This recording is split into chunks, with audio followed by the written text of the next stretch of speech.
e todos aqui da TV 247. Eu sou Regina Zappa, do Estação Sabiá, aqui no Rio de Janeiro, e hoje eu tenho o maior prazer de estar aqui conversando com o deputado federal Alessandro Molon, que vai... Assunto é que não falta, né, Molon? Como é que vai você? Tudo bem? Você está aqui no Rio, como é que está teu esquema? Estou aqui no Rio, Regina. Primeiro eu queria te cumprimentar, falar que o prazer é todo meu de conversar com você. Eu tenho uma grande admiração pelo seu trabalho, pela sua luta, pela sua vida. Então, para mim é uma alegria estar aqui com você. Eu estou me arranjando da seguinte forma. Até a semana, 2 semanas atrás, na verdade, 3 semanas atrás, eu estava ainda indo para Brasília, ainda cheguei a participar de uma semana lá do Congresso, apenas com os líderes, né? Não havia outros deputados além dos líderes. Mas na semana seguinte, a recomendação que nós tivemos foi de não ir, de ir o mínimo possível. E eu também estava com um pouquinho de dor de garganta, uma pequena inflamação.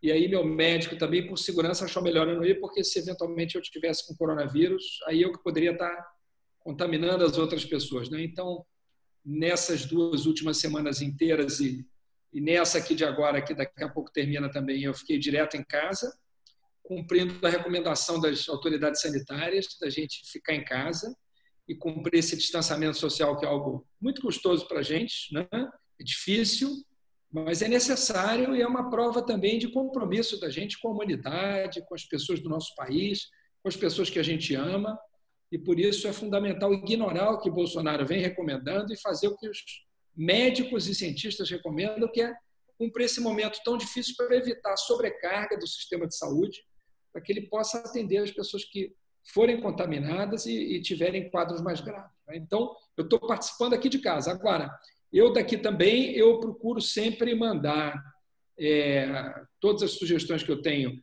para o Congresso através de WhatsApp, de e-mail, e a gente tem feito muitas reuniões, intermináveis reuniões virtuais, com a bancada do meu partido PSB, com deputados especificamente sobre alguns temas, com colégio de líderes e a própria sessão da Câmara, que tem sido uma sessão virtual, por um sistema que foi criado, um sistema de deliberação remota, em que a gente participa por esse mesmo aplicativo, essa mesma plataforma que a gente está usando aqui, o Zoom, para falar, e por uma outra plataforma para registrar o nosso voto, que é uma plataforma específica da Câmara para registrar os votos. Pois é, eu tinha curiosidade de saber como é que vocês estão fazendo na prática, né? Continuando a trabalhar todos juntos. E você me disse também que ontem ficou até 2, 3 horas da manhã em reunião. E ontem teve essa votação lá do contrato verde-amarelo, né? O chamado contrato verde-amarelo. Vamos começar falando um pouquinho disso e depois a gente fala mais sobre a atuação sua lá na Câmara, como é que as coisas estão andando, como é que se pode fazer alguma coisa assim remotamente, e você, como líder da oposição também, como é que se junta a essa oposição, sei lá, não sei se fica fragmentado, cada um no seu lugar, se está mais difícil de chegar a um acordo com os pares. Mas vamos começar com essa votação de ontem? De ontem não, porque, quer dizer, eu estou falando de ontem, mas esse programa aqui é gravado, então é de anteontem. É verdade, que começou anteontem, mas terminou ontem, porque varou a madrugada, como você disse bem. Nós fomos até cerca de 2 horas da manhã. Eu acho que foi uma votação muito ruim para a Câmara.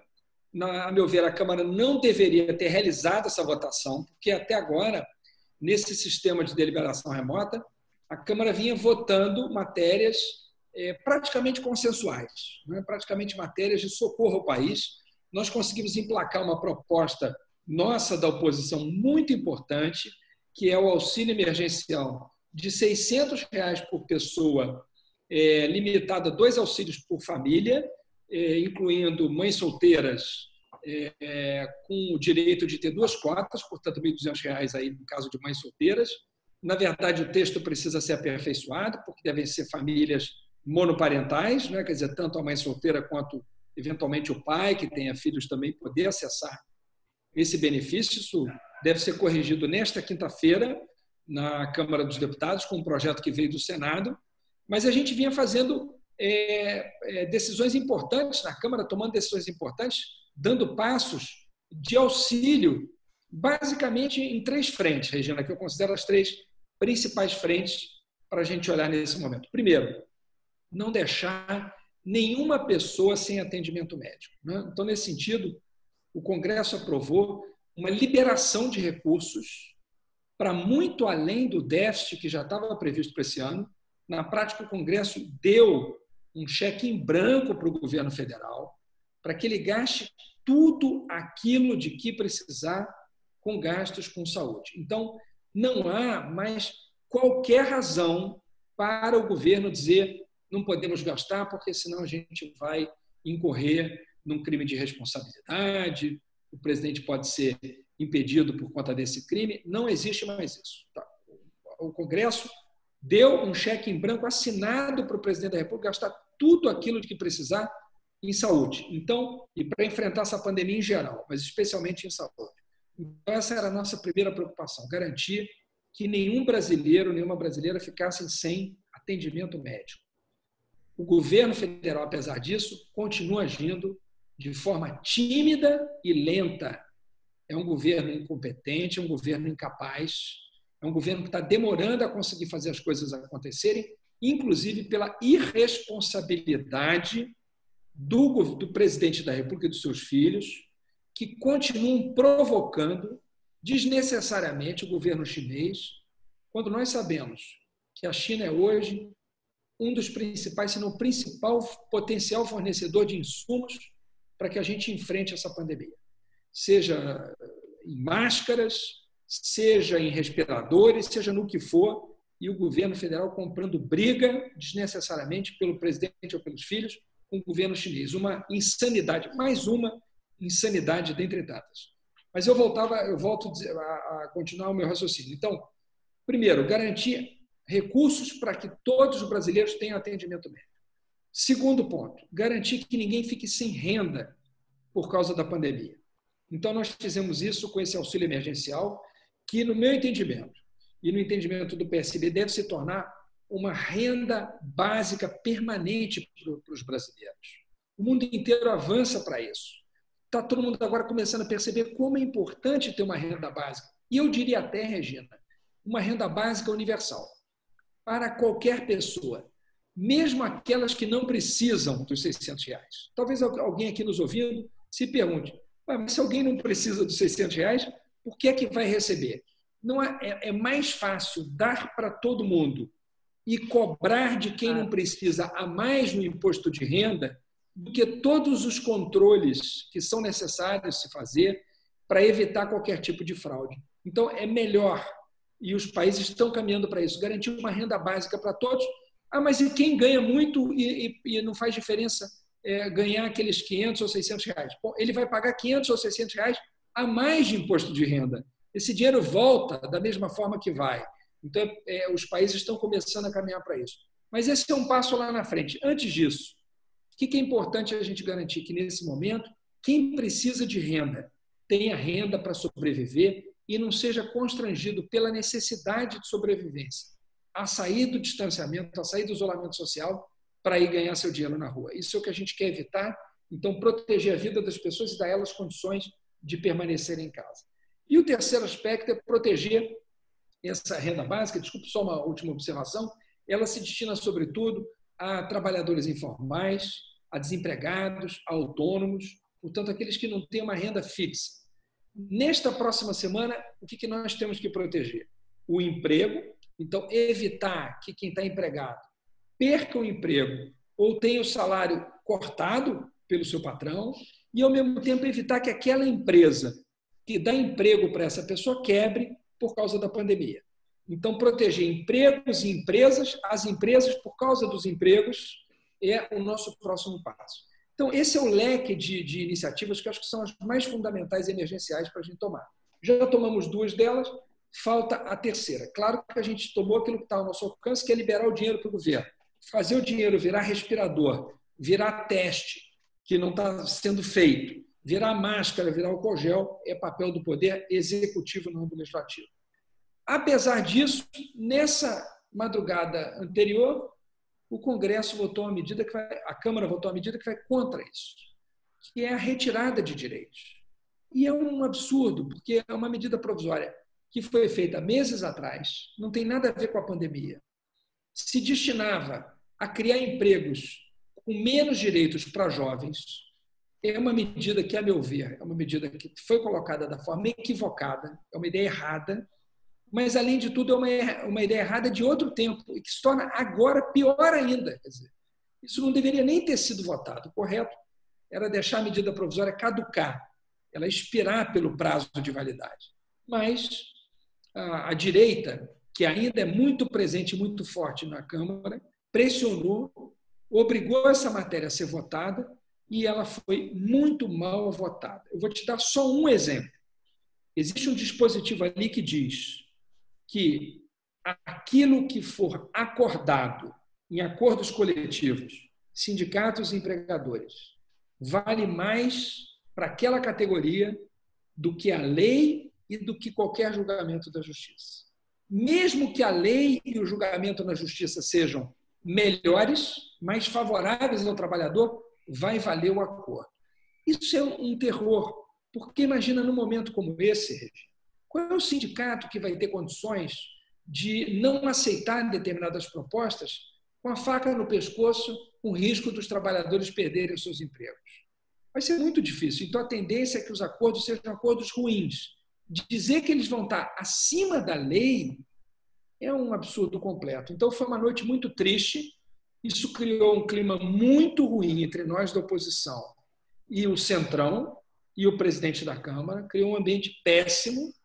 Nós tivemos, na quarta-feira, portanto, em relação ao dia que vai ser exibido o programa, né, que é quinta, ontem, uma reunião com o presidente da Câmara. Dissemos isso para ele, que para nós aquilo passou de todos os limites e que nós não aceitaríamos mais votar matérias como essa nesse sistema de deliberação remota, que nos dificulta a obstrução, porque se nós estivéssemos lá, em outros tempos, a gente ocupa os microfones, a gente faz pressão, a presença física faz diferença. Não é? A gente procura um líder, fala com ele. Agora, isolados em casa, isso dificulta muito a atuação da oposição. Então, dissemos isso a ele, ele se comprometeu de não colocar mais em votação matérias desse tipo, que, se for cumprido, terá sido um passo importante. E agora estamos na torcida para o Senado derrubar essa medida provisória, porque ela só vige até a próxima quarta-feira. Então, se o Senado conseguir resistir por uma semana, a medida provisória caduca e esse absurdo da Câmara não vigorará, é a minha esperança. Entendi. Isso que eu ia te perguntar, você já um pouco respondeu isso.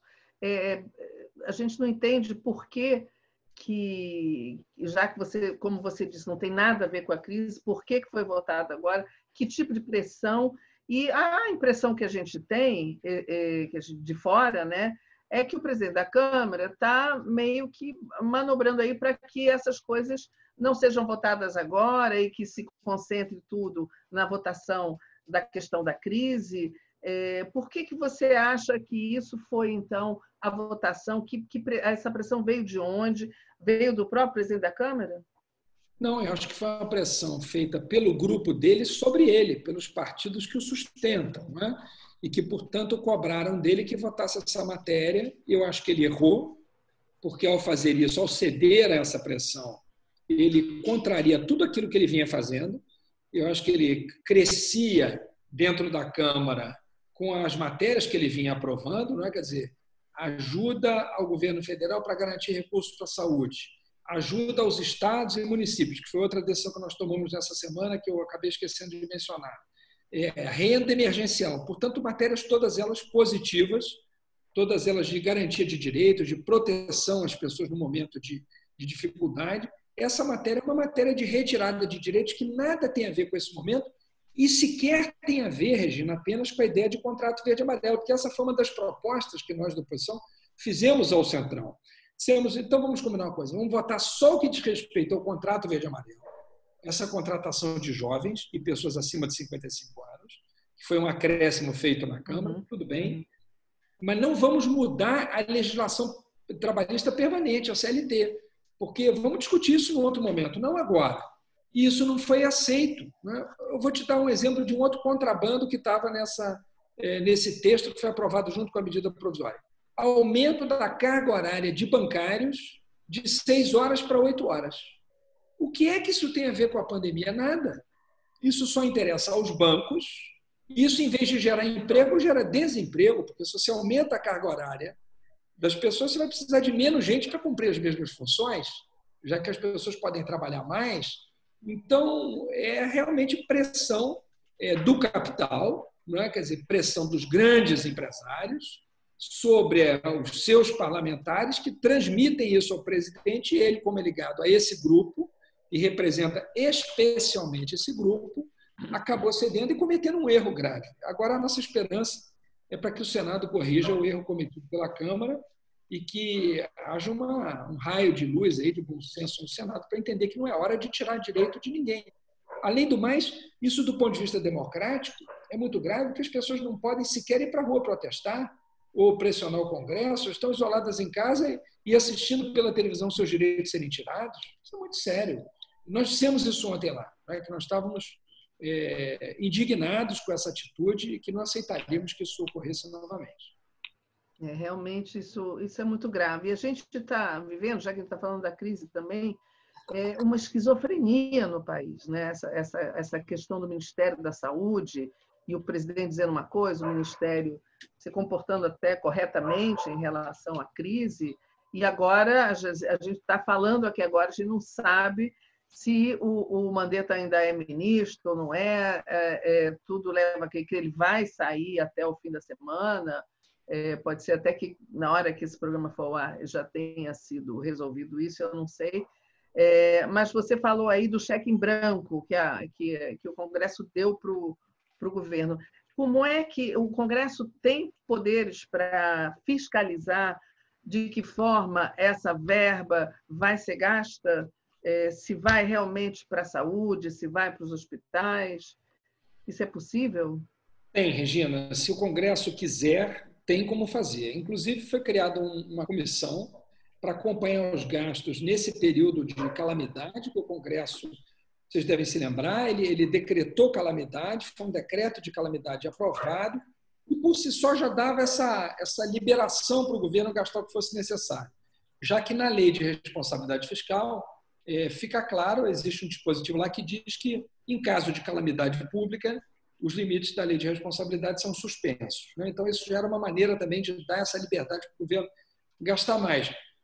Porque a última coisa que nós queríamos, né, Regina, imagina, a gente vê cenas aqui, como a gente viu em outros países, os corpos sendo largados nas ruas e o governo dizer que não socorreu as pessoas porque o Congresso não deu dinheiro para o governo enfrentar isso. Quer dizer, imagina isso, ficar na responsabilidade do Congresso no momento em que a gente tem um presidente que é autoritário e que, se puder algum dia, tentará implantar uma ditadura no Brasil, podendo jogar a população dizendo que a culpa das pessoas morrerem era do Congresso. Imagina o peso disso, né, para a sustentação do nosso regime democrático. Né?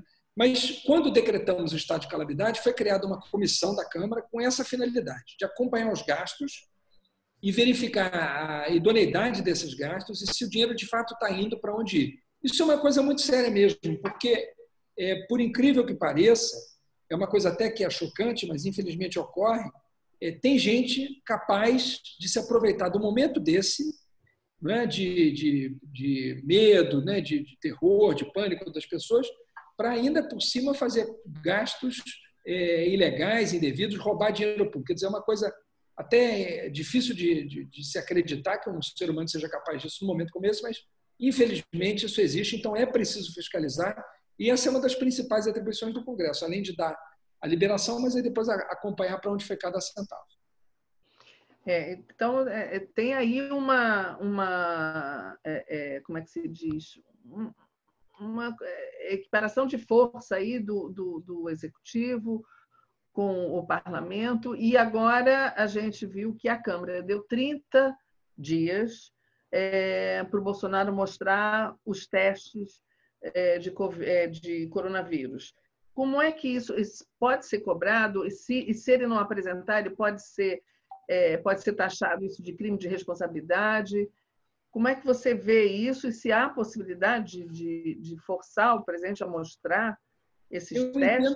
Eu entendo que sim, Regina, porque, perceba, quer dizer, o estado de saúde de uma pessoa que não seja pública, em alguma medida, isso diz respeito à esfera da privacidade da pessoa. Né? Quer dizer, uma pessoa que não é pública, que não ocupa um cargo público, ela tem todo o direito de, eventualmente, não revelar alguma doença que tenha, não é? Algum problema de saúde que tenha. Não é? Aquilo, em alguma medida, diz respeito a ela especificamente. Quando se trata de uma doença contagiosa, essa esfera já é diminuída, porque é diferente, por exemplo, de um câncer, né? Que é uma doença que não se pega, ou se desenvolve ou não, né? Não é contagiosa. Né?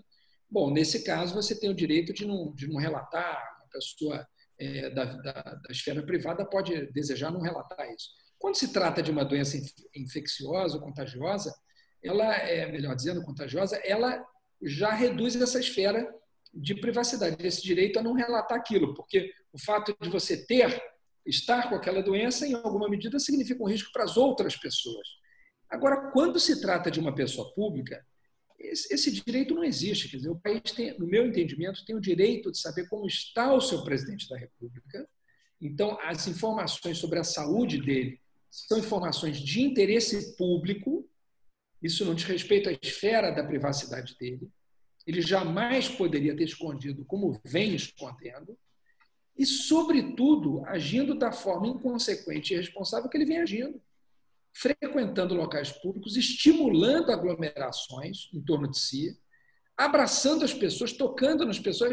Esses dias, um jornal de grande circulação mostrou ele limpando o nariz e apertando a mão de uma senhora logo depois. Quer dizer, se ele está contaminado, se ele pegou a doença, ele não pode fazer uma coisa dessas, porque ele está colocando em risco a vida da outra pessoa.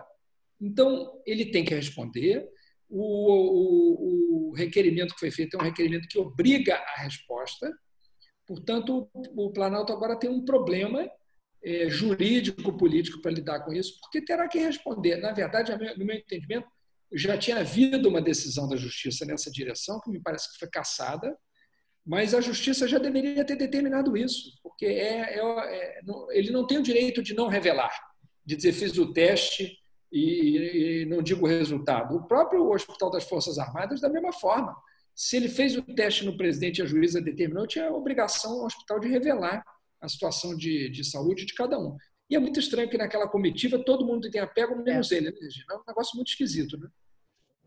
Mas ele diz que tem histórico de atleta, né?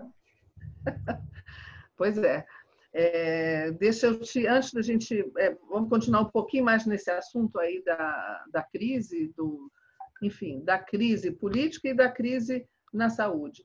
Como é que você acha, como é que você vê essa saída, se acontecer, né?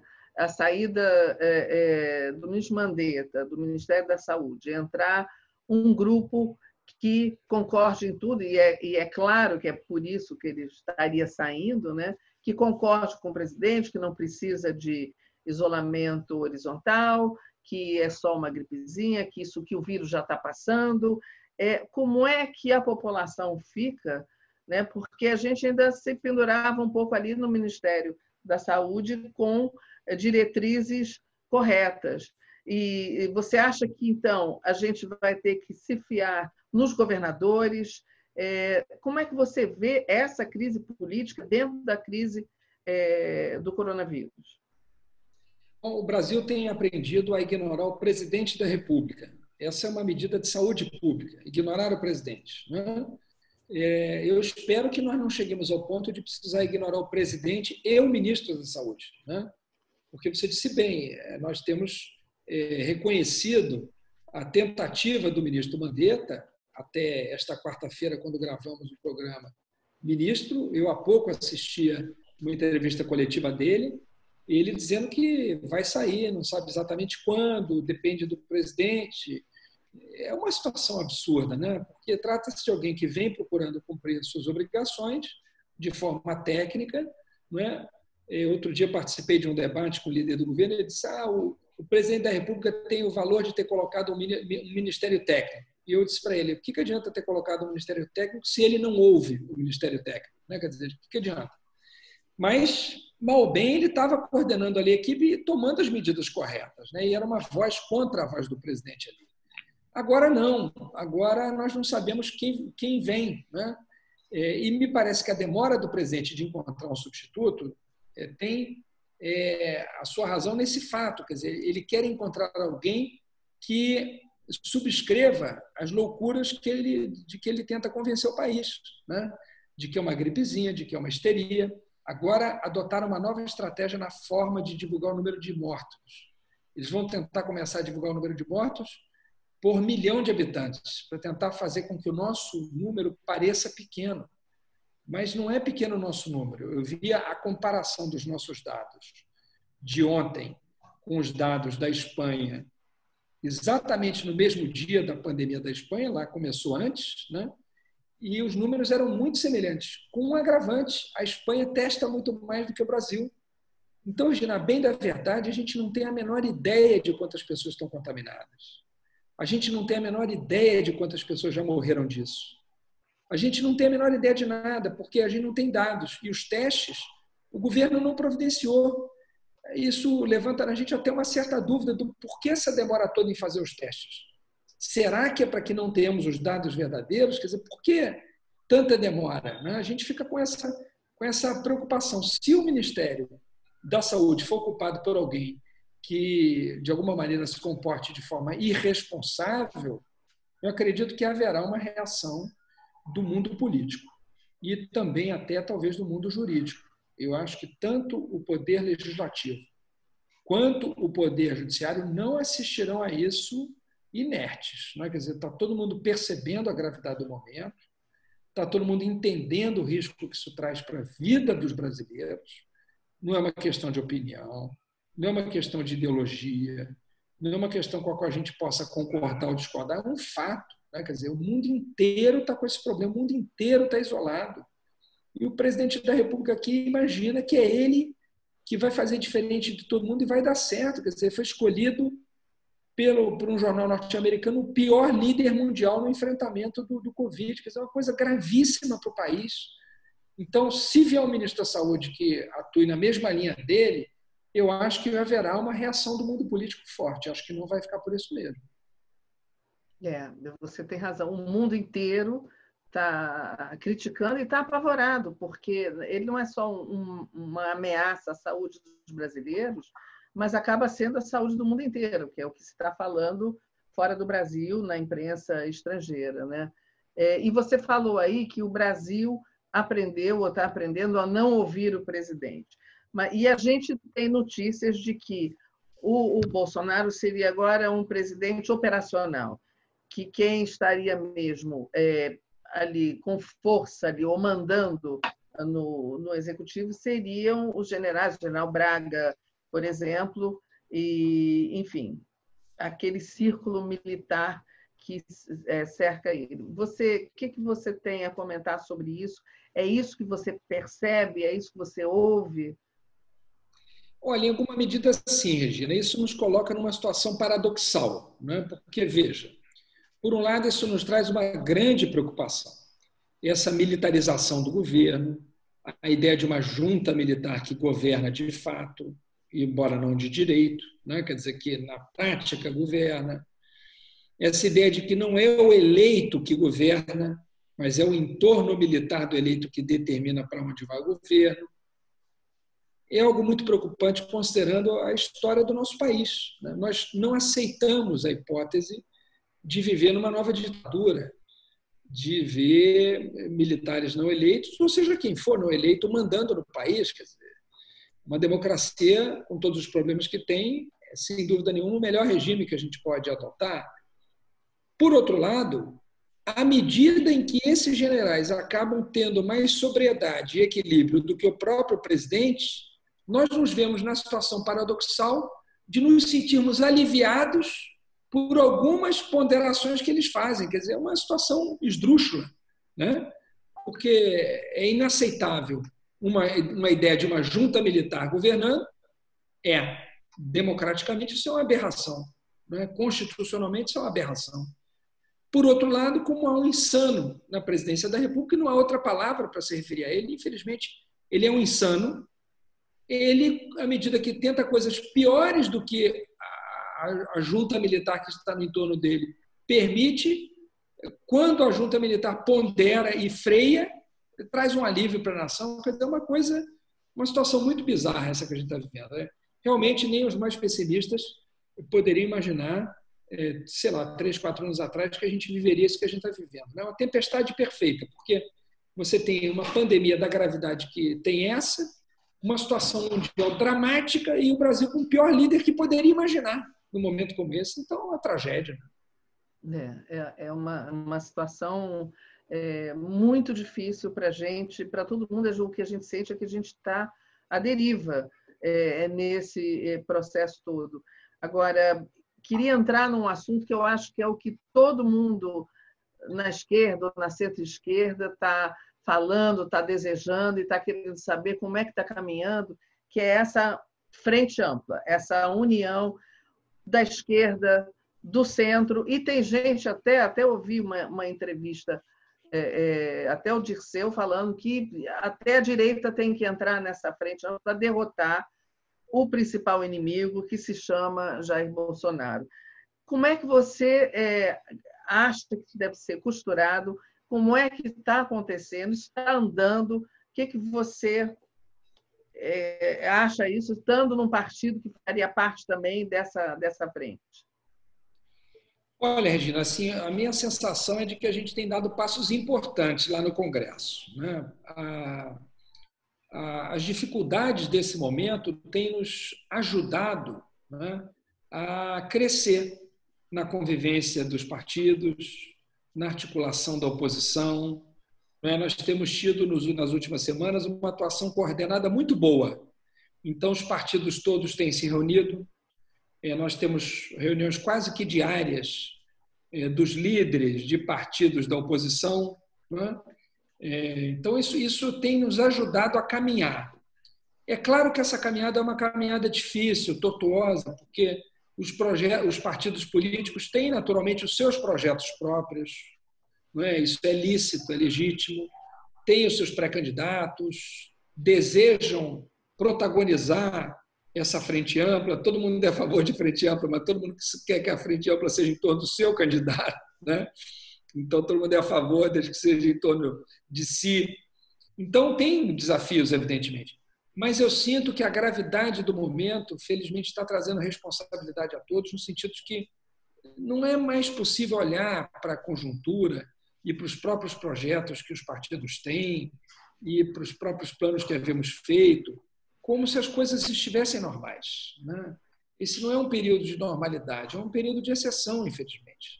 Então, é preciso ter grandeza para entender as obrigações que o tempo coloca sobre nós, sobre as nossas costas, né? E está à altura disso. Então, eu sinto que essa conversa tem amadurecido.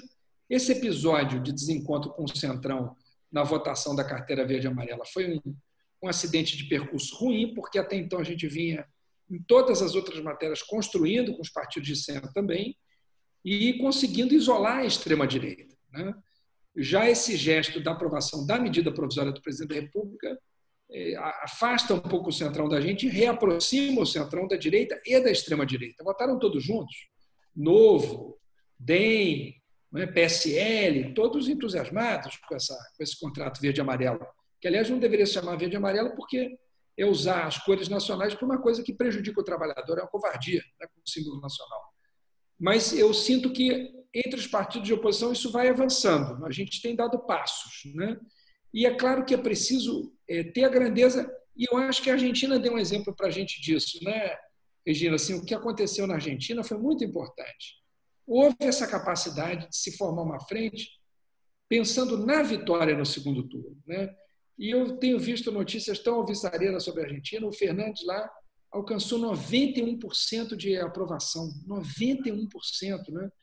Isso é o que a oposição argentina conseguiu fazer. Então, eu acredito muito na nossa capacidade de construir isso também. A gente ainda tem um longo caminho pela frente, ou não sei se será longo, porque o presidente a todo momento tenta provocar o seu impeachment, né? Ele deseja isso ardentemente, pelo visto. Não sei se ocorrerá ou não, é difícil fazer qualquer previsão, mas, de qualquer maneira, a oposição tem que estar preparada para ter grandeza, superar as idiosincrasias e também as as rusgas e as feridas, porque também vão ficando feridas, né, nesse caminho, para tentar construir alguma coisa maior para o futuro, e eu acho que tem espaço para todo mundo nesse projeto. Acho que é fundamental. Acho que você tem toda a razão, e é preciso maturidade agora, né, de todas as lideranças e de todos os partidos, para entender que tem uma causa aí maior, né, que paira acima de tudo, e que todo mundo tem que se unir nesse momento. Você falou aí do Fernandes, na Argentina. A gente está vendo como que um governo competente consegue passar por essa crise, por exemplo, do coronavírus, com muito mais suavidade. Os números na Argentina, até agora, são números muito bons. Eles estão conseguindo manter a curva baixa, e os argentinos também entenderam, a população entendeu, e obedeceu ao chamado, né? Quando você tem um governo que tem credibilidade, né? Então, eu acho que aí fica mais fácil. Você falou aí que Regina, eu vi outro dia uma imagem, desculpa te interromper, uma imagem, né, de uma das principais avenidas de Buenos Aires, absolutamente vazia. Era uma foto do alto, portanto, pegava muito terreno, muito espaço, e não tinha uma viva alma na rua. Por quê? Porque as pessoas, de fato, mostraram que se comprometeram com isso, e também lá não há sinais trocados. Você não tem o presidente dizendo uma coisa e o ministro da Saúde outra. Exatamente. Isso é claro que isso é talvez o fator principal, né? Todo mundo vai seguir uma orientação, né? E você falou agora que o Bolsonaro todo dia ele faz alguma coisa para provocar o impeachment dele. O que você acha disso? Você é a favor de se começar um processo de impeachment nesse momento ou não? É preciso esperar? Qual é a sua opinião sobre isso? Pois é, Regina. Primeiro, assim, falando sobre o processo de impeachment, o que é um processo de impeachment? O processo de impeachment é um processo jurídico-político. Não é? Então, você tem que ter dois elementos para que ele tenha chance de prosperar. Você tem que ter, de fato, embasamento jurídico. Então, tem que haver crime de responsabilidade que justifique você fazer a coisa mais grave que tem numa democracia, que é retirar do poder alguém que foi escolhido pelo povo para estar no poder. Então, gostemos nós ou não, à medida que alguém ganha uma eleição, é muito sério tirar esse alguém do cargo.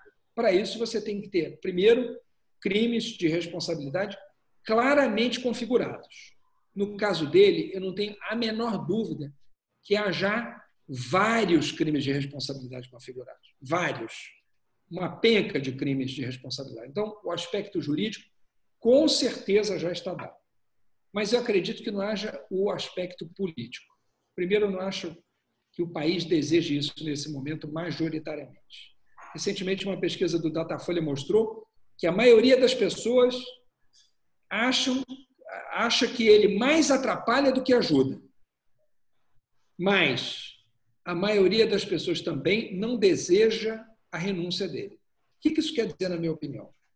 Quer dizer que as pessoas acham que essa pandemia é tão grave, que seria indesejável que, nesse momento, se acrescentasse um ingrediente a mais nesse caos que a gente já está vivendo, que é uma tentativa de afastar o presidente da República, ou ele mesmo se afastar por conta própria. As pessoas são contra até a renúncia.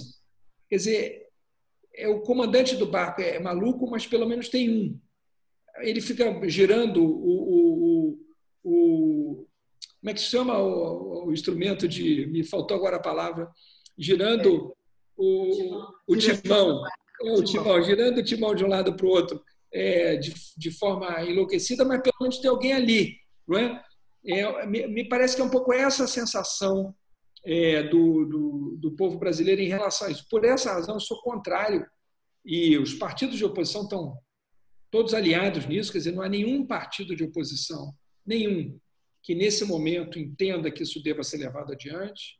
Nós não temos falado nisso. Evidentemente, não é porque a gente gosta da presidência dele. Tem muita gente que nos diz, mas vocês não vão fazer nada. O problema é que esse processo é um processo que é muito grave, é um momento muito sério que a gente está vivendo. Misturar essas duas coisas não parece atender ao desejo da maioria da população brasileira. Não tem maioria para isso no Congresso. E o pior dos mundos seria criar essa confusão, além de tudo, ele sair mais forte dela. Então, por todas essas razões, não me parece que faça sentido fazer uma coisa dessas, né? Por menos que a gente goste da presidência dele, eu pessoalmente acho de longe o pior presidente da República do Brasil que a gente poderia ter num período democrático, né? Não há a menor dúvida disso, é uma tragédia sem tamanho, mas, apesar disso, não acho que a gente possa começar um processo desse agora. Não é o momento, né? Queria te perguntar sobre as eleições municipais. A gente não sabe se elas vão ocorrer, como é que essa crise vai se desenvolver, como é que vai ser, enfim, daqui para frente, mas se elas forem realizadas, certamente vão ser realizadas com pouco tempo de campanha, né? O que você prevê? Eu sei que é muito difícil da gente prever, porque essa pandemia não tem data para acabar e a gente não tem bola de cristal para saber. Mas o que você está achando dessas eleições? Existe já uma preparação, uma conversa sobre isso dentro do seu partido, nos outros partidos, uma conversa dessas em relação a uma frente também, já nessas eleições? O que está acontecendo? Perfeito, Regina. Primeiro, assim, é possível que as eleições sejam adiadas? É possível. Existe já essa conversa no Congresso? Assim, formalmente não, as pessoas trocam algumas opiniões, mas para mim está muito claro que no Congresso a maioria não aceita a ideia de adiar as eleições para 2022, como, por exemplo, o deputado Aécio Neves chegou a propor, gravou vídeo, espalhou vídeo, dizendo que agora era hora de juntar as eleições de prefeitos com a eleição de 22. Esse seria um erro gravíssimo, por várias razões. Primeiro, que constitucionalmente isso não se sustenta. Vamos pensar aqui no Rio de Janeiro, nossa cidade, como exemplo. O Crivella foi eleito para governar 4 anos. Já está sendo motivo de grande desespero para a população carioca. Imagina dar à população carioca a notícia de que o Congresso decidiu que ele ficará mais 2 anos. Um absurdo sem tamanho. Então, constitucionalmente, isso não sustenta. Não pode o Congresso dar mais 2 anos de mandato para quem foi eleito pelo povo por 4. Agora, talvez seja necessário mudar a data da eleição? Sim. O que eu acho que talvez possa vir a ocorrer? Talvez mudar a data da eleição de outubro para novembro ou dezembro, mas ainda dentro desse ano, imagino. Eu não consigo ver um cenário de jogar as eleições, mesmo que seja para junho de 2021. A não ser que, claro, os efeitos da pandemia sejam tão graves, tão sérios, que tornem impossível qualquer tipo de votação ou de campanha. Prejudica a campanha, sem dúvida nenhuma, por isso acho que seria razoável, talvez, se o período da campanha pudesse ocorrer em setembro, em outubro, e o primeiro turno ser em novembro, para garantir que os candidatos pudessem circular, encontrar as pessoas, conversar, mesmo a gente não sabendo direito como é que vão ser os encontros e a circulação em setembro, outubro, novembro. Né? Tudo parece tão incerto, né? Cada hora a gente lê uma notícia diferente da duração disso, de como o mundo vai sair disso. Né? E eu queria depois falar um pouquinho de como o mundo vai sair disso. Assim, dar um pouco não, essa era a última pergunta. Eu vou deixar para o final. Mas a gente vai chegar daqui a pouco nela. Mas, para falar sobre as eleições, eu acho que assim, a tendência é que haja muitas alianças entre os partidos progressistas. Aqui no Rio de Janeiro, por exemplo, o PSB não decidiu o que fazer. Eu já tenho claro para mim que o meu papel não é ser candidato a prefeito da cidade. Para mim está muito claro que o meu papel é no Congresso Nacional. Acho que as tarefas que o país está me pedindo, que meu partido está me pedindo também são tarefas mais nacionais nesse momento e através dessas tarefas, ajudar a minha cidade, o meu estado, né? Mas não sendo candidato. Então, não serei candidato esse ano e estou à disposição para ajudar a construir uma frente ampla aqui no Rio também, para que a gente tenha a chance de levar um candidato nosso ao segundo turno e vencer, para mudar o rumo da cidade do Rio, que vai muito mal. Essa é uma posição bastante madura da sua parte.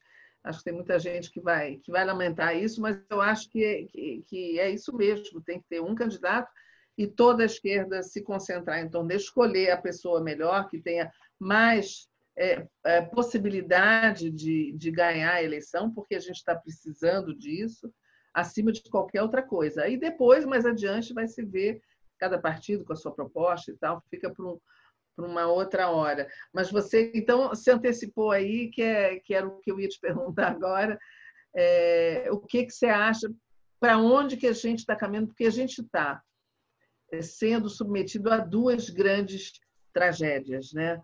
A gente não sabe ainda como é que vai ser a pandemia, como é que ela vai se desenrolar aqui, mas, pelo que a gente está vendo, as notícias não vão ser boas. Vai ser isso que você falou lá atrás, que a gente tem muito medo de que aconteça o que a gente está vendo acontecer no Equador, com pessoas morrendo na rua, corpos sem serem enterrados, enfim, o colapso total, não só do sistema de saúde, mas de tudo. E na cidade de Guayaquil, que é uma cidade que não é uma cidade pobre, é uma cidade onde estão as empresas, as grandes empresas do Equador. Então, quer dizer, tem essa perspectiva muito sombria em relação ao vírus. E a gente está vivendo uma outra tragédia, que é essa tragédia que você também mencionou, da gente ter o pior governo que o Brasil já teve, e que, enfim. Então, são duas grandes tragédias. Como é que a gente vai sair disso, Molon? Dá uma esperança aí para a gente, alguma coisa. Pois é, eu queria falar um pouco desse Brasil e desse mundo pós-pandemia, como é que a gente está vendo isso, né? Muita gente tem se perguntado isso. Será que o Brasil, será que o Rio, os estados, as cidades da gente, o nosso povo, será que isso tudo vai voltar ao normal depois da pandemia?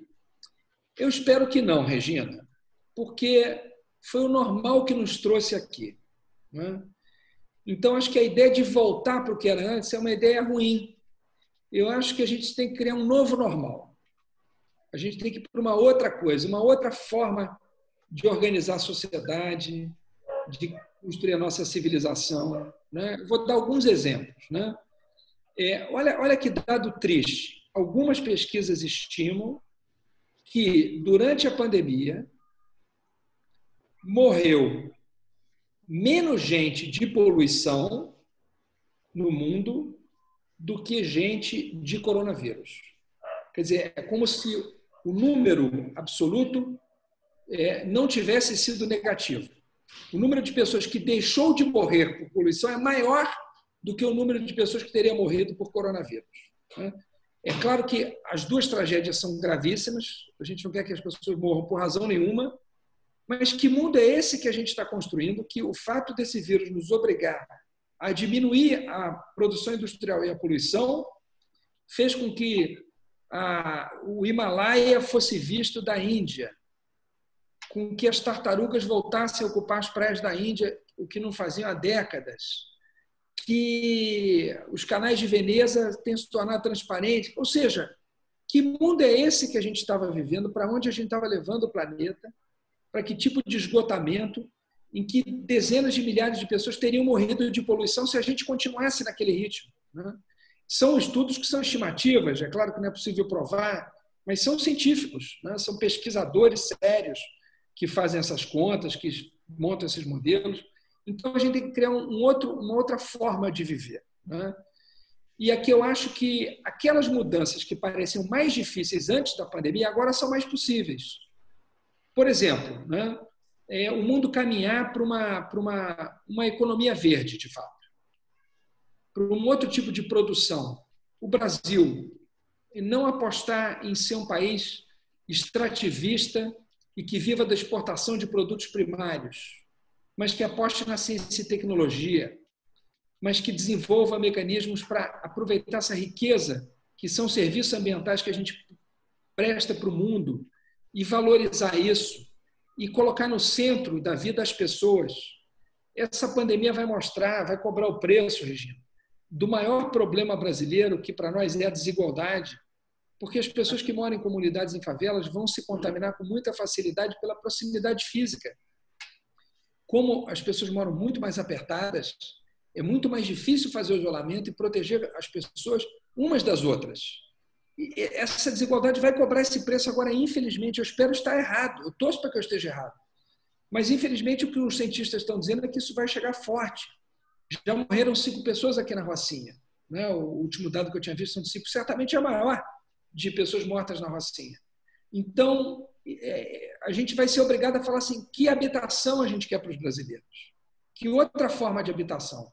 O país vai ter que apostar em obras públicas, construir uma outra forma de morar para as pessoas, uma outra mobilidade, uma outra matriz energética, Mas não adianta só a gente aproveitar e produzir energia eólica ou solar, porque a gente tem muita no Brasil, muito sol e muito vento, mas desenvolver ciência para isso, aproximar as universidades da solução desses problemas.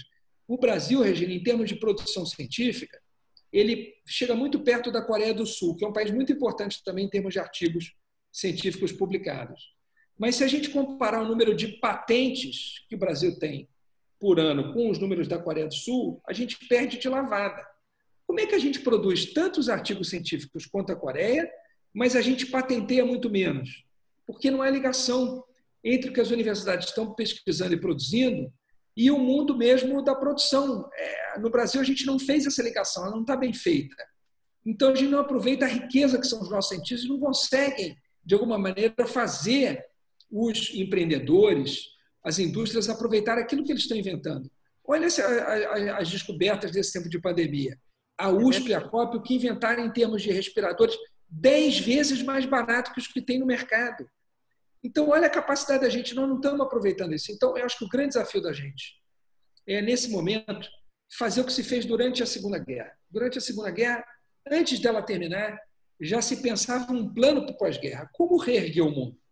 Não é? Durante a crise da Bolsa, né, em 29, nos Estados Unidos, antes dos Estados Unidos terem se recuperado, também já se começou a pensar o que fazer para recuperar a economia norte-americana. Então, acho que nós, brasileiros, temos que aproveitar esse momento e tirar alguma coisa boa dessa desgraça toda. E que coisa boa pode ser essa? É conseguir formular, pensar, construir, inventar, imaginar um outro Brasil para depois dessa pandemia. Como é que pode ser o Brasil? E aproveitar a mobilização que as pessoas vão ter para dizer, olha, a gente pode ter uma vida diferente, que não nos traga aqui, né, a uma situação como essa. Né? Eu vi, não sei se vocês chegaram a ver, eu vi 2 vídeos muito interessantes nesse tempo de isolamento, né? Um do Bill Gates e um do Obama, prevendo a pandemia 5 anos atrás. Eles diziam assim, daqui a 5 a 10 anos o mundo pode ter uma pandemia. Mas como é que eles sabiam que o mundo podia ter uma pandemia? Por causa da ciência. Foram cientistas que disseram. O Obama chegou ao ponto de dizer, se a gente construir um outro sistema médico, um outro sistema hospitalar, a gente vai estar preparado. Naquele momento, ele estava defendendo o Obamacare, né, que depois virou Medicare.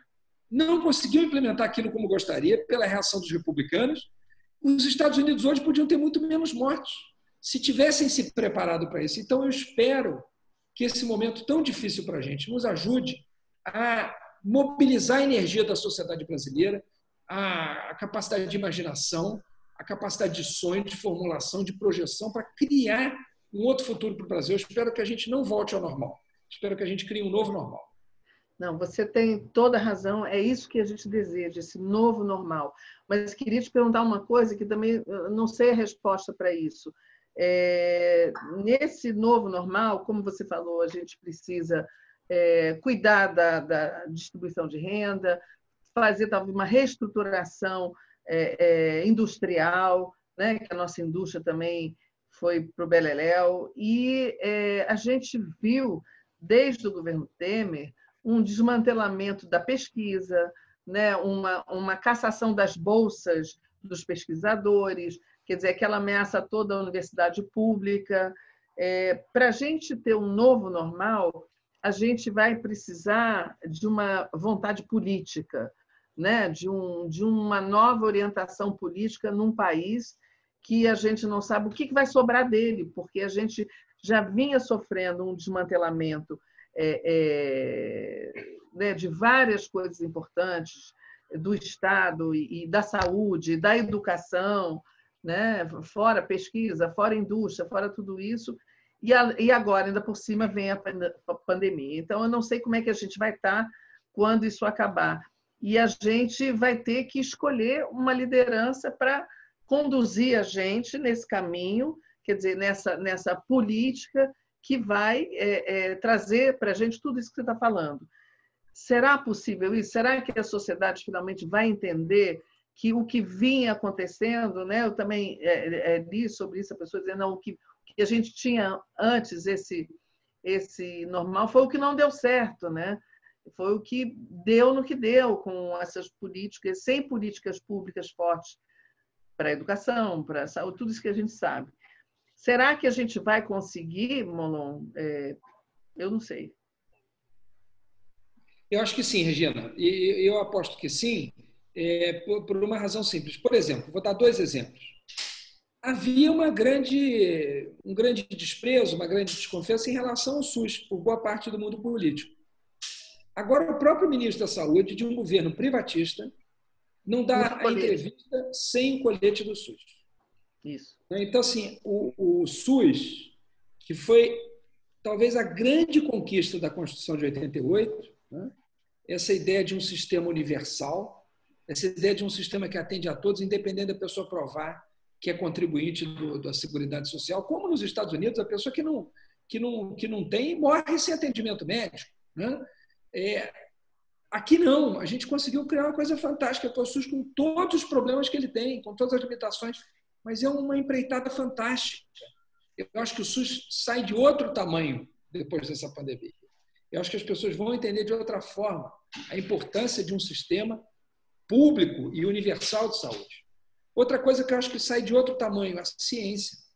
A solução para esse problema vai vir da ciência. Quem vai inventar uma vacina, quem vai inventar cura, vão ser os cientistas. Então, também acho que a ciência recupera, em alguma medida, para aqueles diante de quem tinha perdido, muito do seu prestígio, né? Não havia razão nenhuma para perdê-lo. Mas, nesse momento estranho que o Brasil tem vivido, a ciência parecia ideologia, e a ideologia parecia ciência. Né? Quer dizer, os dados científicos pareciam opiniões, quando são dados científicos provados por pesquisa. Então, eu acho que a ciência também sai em outro patamar. E eu acho que com isso a gente consegue, e por fim, a última coisa que eu acho que muda com essa pandemia, aquele receituário liberal que era pregado e brandido por todo o Congresso, liderado pelo presidente da Câmara, por exemplo, nem ele tem mais condição ou coragem de falar aquilo. Até o ministro Paulo Guedes falou para mim, numa conversa que tive com ele, que nós levamos 25 medidas emergenciais que nós sugerimos para ele, para mostrar que nós não somos a oposição do quanto pior melhor, nós somos a oposição que é responsável e tem compromisso com o país. Ele disse, não, eu acho que Keynes tem o seu valor. No momento como esse, Keynes tem que ser reabilitado. Então, essas 3 coisas mostram que há salvação para nós. Por quê? Porque a pandemia colocou em xeque tudo aquilo que vinha se fazendo, se impondo no país. Então, acho que a gente, com isso, cria um ambiente, tem um ambiente para fortalecer, por exemplo, esses campos. Então, acho que tem condição.